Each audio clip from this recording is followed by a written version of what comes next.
మన శరీరంలో రక్తం అవసరమైతే రక్తదానమే శరణ్యం. మనకి మ్యాచ్ అయ్యే బ్లడ్ దొరికే వరకు టెన్షనే. అలాంటిది అసలు ఈ రక్తదానంపై డిపెండ్ అవ్వాల్సిన అవసరమే లేకుంటే సరిగ్గా ఈ ఐడియాతోనే ఆర్టిఫిషియల్ లేదా సింథటిక్ బ్లడ్ తయారీపై పరిశోధనలు ప్రారంభమయ్యాయి. అసలు ఈ సింథటిక్ బ్లడ్ కాన్సెప్ట్ ఎప్పుడు మొదలైంది, ఇది ఎలా పనిచేస్తుంది, ఈ వీడియోలో చూద్దాం. సింథటిక్ బ్లడ్ అనేది మనిషి రక్తాన్ని పోలి ఉండేలా ల్యాబొరేటరీలో తయారు చేసే పదార్థం. ఇది రక్తదానంపై ఆధారపడకుండా రక్త కొరత సమస్యలను తీర్చడానికి ఆల్టర్నేటివ్ గా డిజైన్ చేశారు. మానవ రక్తంలో ఎర్ర రక్త కణాలు, తెల్ల రక్త కణాలు, ప్లాస్మా మరియు ప్లేట్లెట్స్ ఉంటాయి. ఇవి ఆక్సిజన్ సప్లై చేయడం, ఇమ్యూనిటీ అందించడం మొదలైన పనులు చేస్తాయి. దీని ఆధారంగానే సింథటిక్ బ్లడ్ కాన్సెప్ట్ వచ్చింది. అయితే ఈ సింథటిక్ బ్లడ్ ప్రస్తుతం ప్రధానంగా ఎర్ర రక్త కణాల పనిని, అంటే ఆక్సిజన్ ను శరీరంలోని కణాలకు తీసుకువెళ్లడంపై దృష్టి పెడుతుంది.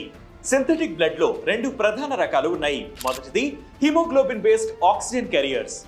ఇవి కృత్రిమంగా తయారు చేసిన హిమోగ్లోబిన్ ను ఉపయోగించి ఆక్సిజన్ ను రవాణా చేస్తాయి. ఇక సింథటిక్ బ్లడ్ లో మరో రకం పెర్ఫ్లూరోకార్బన్స్. ఇవి ఆక్సిజన్ ను ధృవీకరించిన రసాయనాల ద్వారా రవాణా చేస్తాయి. ఇవి రక్తంలో సహజంగా కరిగే సామర్థ్యాన్ని కలిగి ఉంటాయి. ఈ రెండు రకాలు రక్త కొరత ఉన్న సమయంలో తాత్కాలిక ప్రత్యామ్నాయంగా పనిచేస్తాయి.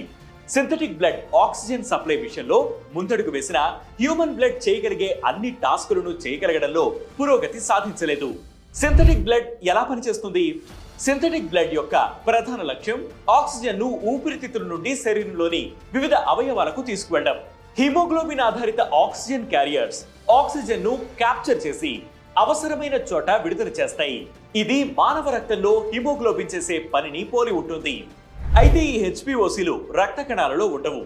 బదులుగా అవి ద్రవ రూపంలో రక్తంలో కలిసిపోతాయి. మరోవైపు పెర్ఫ్లూరోకార్బన్ ఆధారిత సింథటిక్ బ్లడ్ ఆక్సిజన్ ను భౌతికంగా కరిగించి శరీర కణాలకు అందిస్తుంది. పిఎఫ్సిస్ ఆక్సిజన్ ను ఎక్కువ మొత్తంలో గ్రహించగలవు. రక్త కణాలు లేకుండానే ఈ పనిని చేస్తాయి.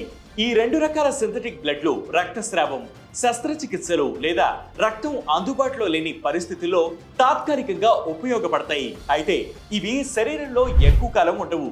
కొన్ని గంటలు లేదా రోజుల వరకే పనిచేస్తాయి. సింథటిక్ బ్లడ్ ను మొదట కనుగొన్నది ఎవరు? సింథటిక్ బ్లడ్ అనే కాన్సెప్ట్ పై 1960ల నుంచి విస్తృతంగా పరిశోధనలు ప్రారంభమయ్యాయి. ఈ రంగంలో మొదట డాక్టర్ లెలాండ్ సి క్లార్క్ నేతృత్వంలో పరిశోధనలు జరిగాయి. ఆయన పెర్ఫ్లూరోకార్బన్ ఆధారిత ఆక్సిజన్ క్యారియర్స్ పై పనిచేశారు.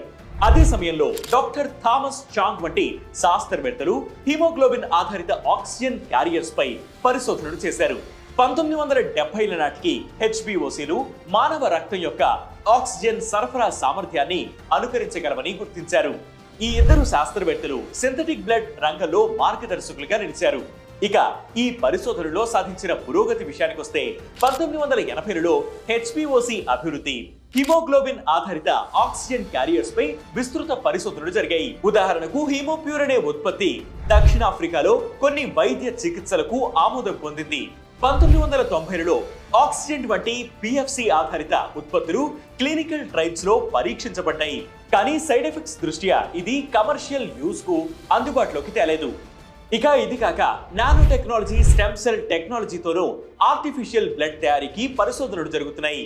ఎర్ర రక్త కణాలను, తెల్ల రక్త కణాలను, ప్లేట్లెట్లను కృత్రిమంగా తయారు చేసే సామర్థ్యం కలిగిన సింథటిక్ బ్లడ్ ను ఈ నానోటెక్ ద్వారా తెచ్చేందుకు శాస్త్రవేత్తలు ప్రయత్నిస్తున్నారు.